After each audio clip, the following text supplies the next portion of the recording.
Audio Jungle.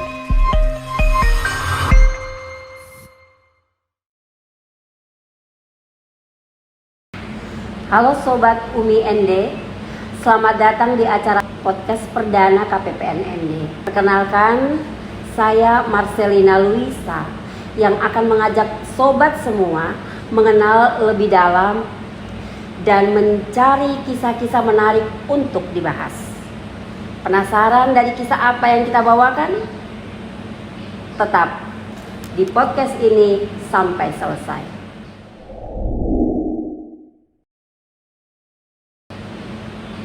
Nah, kali ini kita kedatangan tamu perdana kita yang merupakan salah seorang debitur Umi.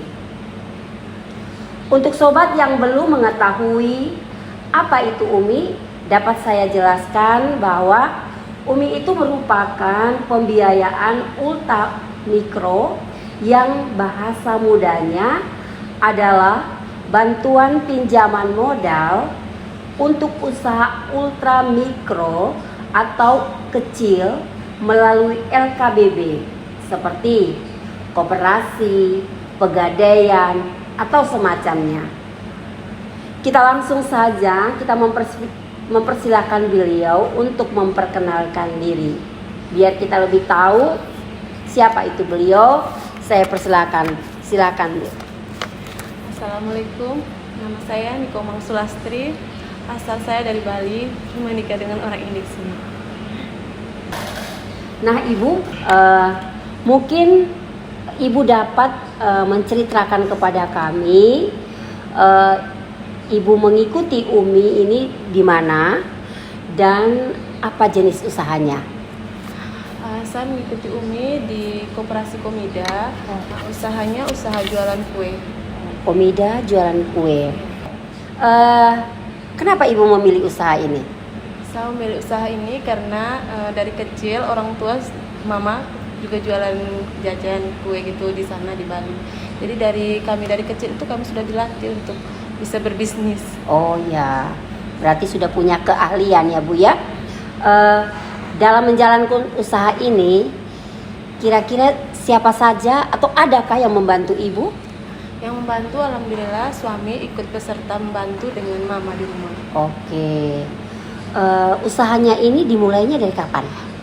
Dari saya semenjak saya berhenti bekerja di DLR NSC tahun 2018 saya mulai jualan berbisnis. Nah, Ibu produksi kue nih. Setelah diproduksi itu, di mana Ibu mendagangkan atau menjualnya?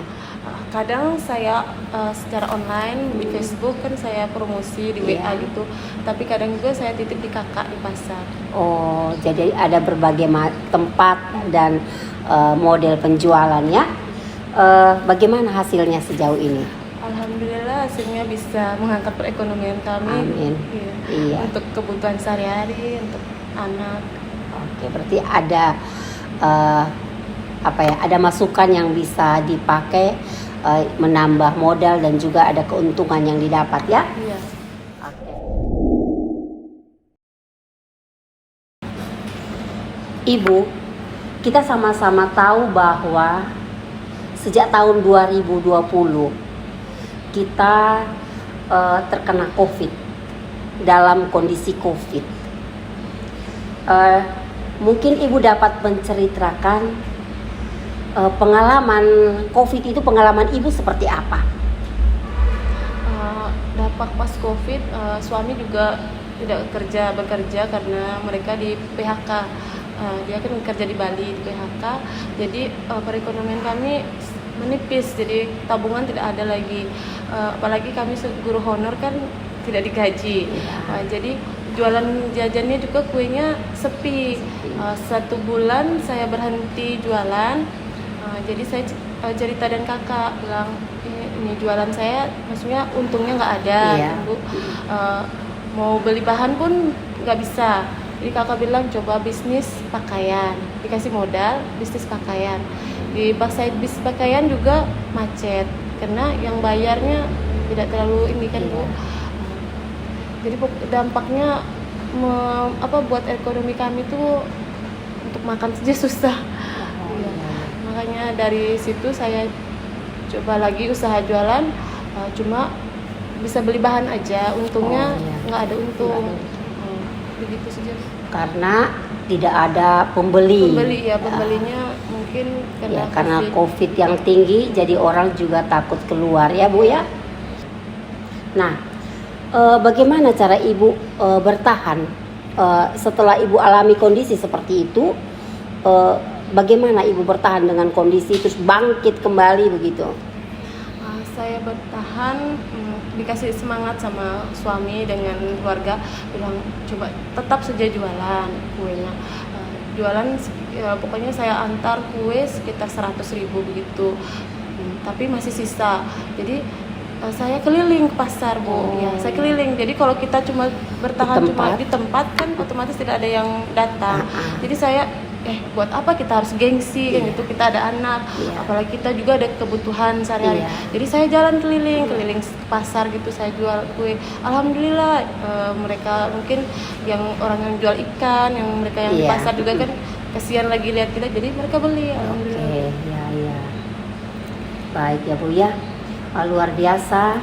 Kita sama-sama bersyukur kita dapat melewati. Dan sekarang ini ya COVID sudah semakin, kalau di ND ini sudah tidak ada COVID lagi ya, kita sudah tidak bermasker lagi, tetapi mari kita sama-sama menjaga kesehatan kita. Lanjut.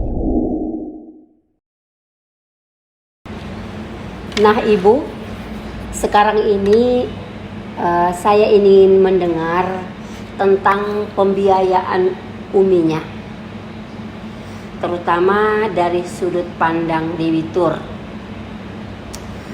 Boleh ya Bu, Ibu Komang sedikit menceritakan kepada kita Sobat Umi, supaya kita yang mungkin belum tahu atau belum mengerti jadi bisa mengetahui bahwa ada nih bantuan dari pemerintah untuk bantuan modal yang cocok untuk usaha ultra mikro bagi kita. Saya ikut di Koperasi Komida, ya itu sudah menjalani 2 tahun. Peminjamannya itu awalnya dikasih pinjaman 3 juta. 3 juta. Iya, awalnya 3 juta. Di sana ada simpanan wajib, simpanan pokok, sukarela dengan simpanan pensiun. Iya, dengan simpanan hari raya. Jadi sangat membantu bagi kami yang mempunyai usaha kecil-kecilan seperti ini kan Bu. Setiap minggu kami bayarnya. Setiap minggu kami bayar pinjaman itu setiap minggu. Dicicil setiap minggu? Iya, setiap minggu selama 50 minggu. 50 minggu ya. Bunganya juga nggak terlalu besar bunganya sedikit saja bunganya. Cuma bagusnya di Komida pas kalau kita sudah berhenti ikut dari koperasi itu, kita mempunyai simpanan. Nanti simpanan itu kita bisa ambil. Dikembalikan. Iya, bisa dikembalikan. Dan ada simpanan hari rayanya itu di saat kita lebaran kita bisa ambil simpanan kita. Jadi bisa diambil ya. Iya, bisa. Kenapa Ibu ikut pembiayaan Umi? Kalau mau ikut itu karena kita sudah kepepet kan Bu, kita supaya bertambah modal kita, jadi kita pinjam di koperasi itu. Untuk menambah modal ya. Iya. Oke. Terus kalau boleh tahu Ibu ikut pembiayaan Umi itu sejak kapan? Sejak 2021. Oh, 2021 ya? Sekarang udah. Iya. Pertama mengetahui Umi ini kira-kira dari siapa? Kan kami jualan di pasar kan, jadi ada teman yang jualan bilang, ada koperasi Komida gitu bilang. Jadi ada teman bilang kalau mau cari 15 kelompok, 15 anggota ya, oke, 15 anggota. Jadi saya konfirmasi dengan tetangga ibu-ibu di sana. Saya bilang bagus juga kan supaya kita punya modal lagi. Jadi mereka bilang coba kita coba jalan. Maksudnya kita ke kantornya. Jadi pergi sana disuruh sama manajer dengan stafnya, kami tiga minggu pelatihan dulu. Iya. Kasih pelatihan, dijelaskan komida itu apa-apa gitu. Biar jangan sampai ada yang anggota putus di tengah jalan Iya. gitu kan, kayak mereka Karena tidak mengerti. Iya, tidak mengerti, baru mereka kabur, tidak Iya. bayar. Jadi kan anggota lain yang resikonya Kena, nanti ya. Jadi otomatis kami yang tanggung renteng. Tanggung renteng. Iya, Ah. gitu. Oke. Aktivitas apa saja yang dilakukan selama menjadi debitur UMI agar usaha ibu berjalan, berkembang? Aktivitas kami ini alhamdulillah ya, kami di manajer biasanya setiap minggu tuh dia kasih kami penjelasan untuk supaya maksudnya kami punya usaha gitu kan, biar Ya. tetap jangan mati gitu. Jadi pokoknya kami biasanya setiap minggu kadang-kadang ibu-ibu tuh ada arisannya. Oh iya. Ya, pakai arisan kan. Ada perkumpulan. Iya, jadi supaya di saat kita ikut pembayaran itu tidak maksudnya tidak ini kayak jarang ada yang mau hadir kan, jadi Iya. takutnya mereka tidak mau bayar kan. Jadi kalau dengan ada arisannya kan Iya, semangat. Jadi semangat, tiap ah. minggu siapa yang dapat gitu. Iya. Oh ya. Setelah ibu mengikuti pembiayaan UMI, kira-kira sejauh ini bagaimana hasilnya? Alhamdulillah, maksudnya tidak pernah tanggung renteng gitu, maksudnya Iya. tiap minggu tetap Tetap bayarnya lancar. bayar lancar. Dan mungkin untuk semua anggota kelompok itu tidak ada yang macet gitu Bu ya?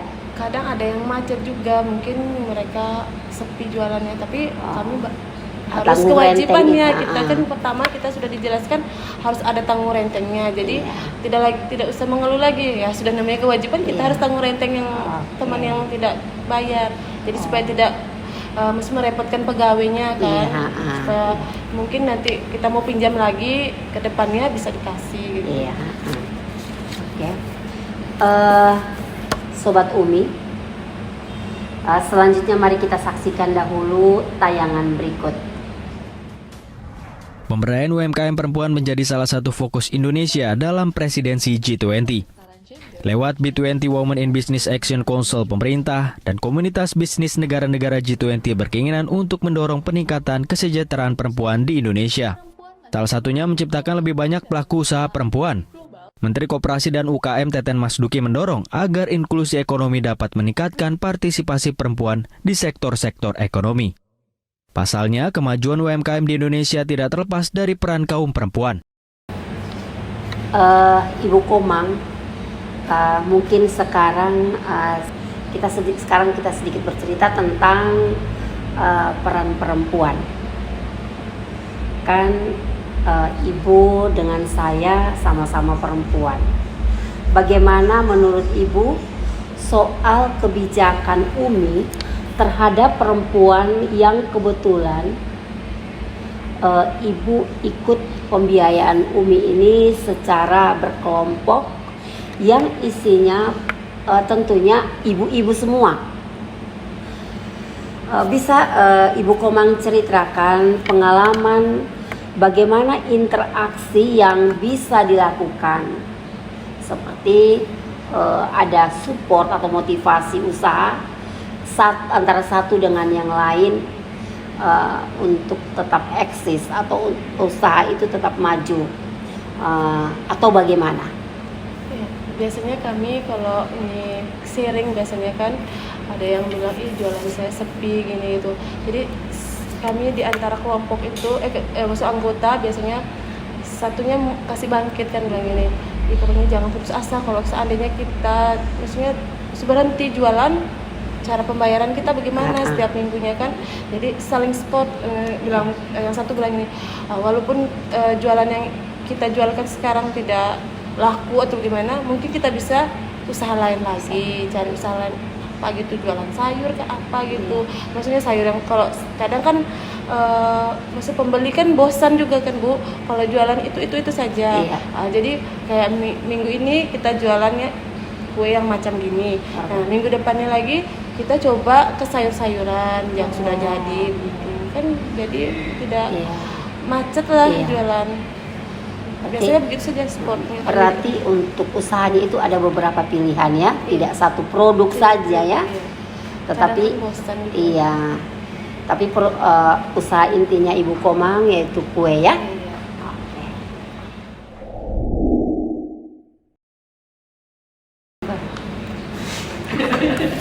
Oke, mari. Nanti Apa Ibu dua-duanya apa gimana, Bu? Atau satu piring? dua lagi banyak sih. Iya, biar cantik di sini lah.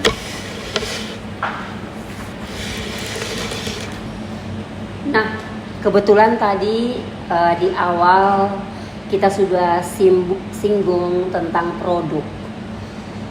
Sekarang kita coba mengenal lebih dalam dari produknya. Kita kenalkan produk yang Ibu Komang.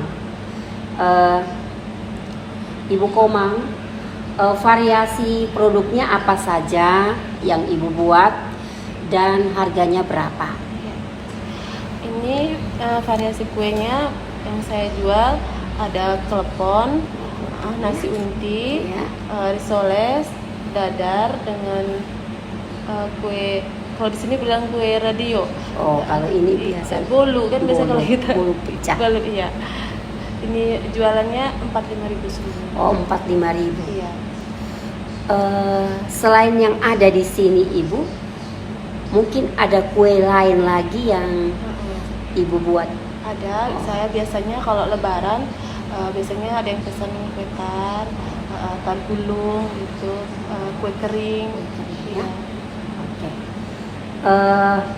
Kira-kira dalam satu hari itu produksinya berapa banyak?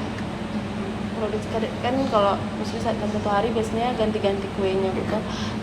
Tapi kadang saya 200, Oh, 200. 200.000. Kalau banyak pembelinya, peminatnya bisa sampai 300. Oh. Kadang kalau di sekolah ada rapat gitu, biasanya Oh, iya. pesan di saya. Oke. Itu 200 itu sudah sesudah didagangkan atau baru modalnya saja? Alhamdulillah kita kan biasa belanja tepungnya kan banyak. Iya. Maksudnya kayak 5 kilo atau 1 sak Iya. gitu kan. Jadi ke 200 itu sudah dengan untungnya. Oh, sudah dari Iya, untungnya dari ya. untungnya. Oke. Untuk jualan Ibu, Ibu jualannya kapan? Dan mungkin ada tempat-tempat di mana yang Ibu biasa pasarkan kue ini? Kalau saya jualan biasanya kan dijajakan di online. Online. Tapi saya titip juga di kakak. Kalau lebaran, kalau puasa saya jual sendiri di depan pasar Bungawani. Oh, di Pasar Bungawani ya. Iya. Berarti Ibu ada jual online dan offline. Oke. Kita coba ya Bu ya. Saya coba yang mana?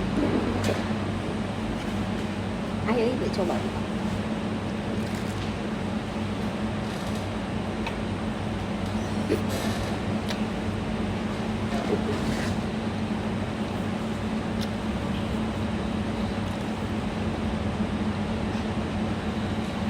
Bagaimana teman-teman kameramen? Silakan dicoba, dibagi-bagi.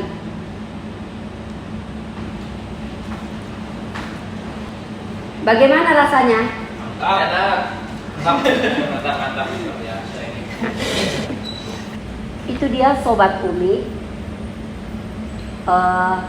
Untuk sobat yang mungkin tertarik dengan produk Ibu Komang, bisa mencari atau menghubungi Ibu Komang sebagaimana yang tadi sudah disebutkan, yaitu melalui Facebook dan juga WA, atau langsung saja ke Pasar Bungawani, Pasar ND. Terima kasih untuk Sobat Umi yang sudah menonton podcast perdana kita. Jangan lupa subscribe untuk tetap mendapat informasi terkini dari KPPN ND. Sampai jumpa. Audio Jungle.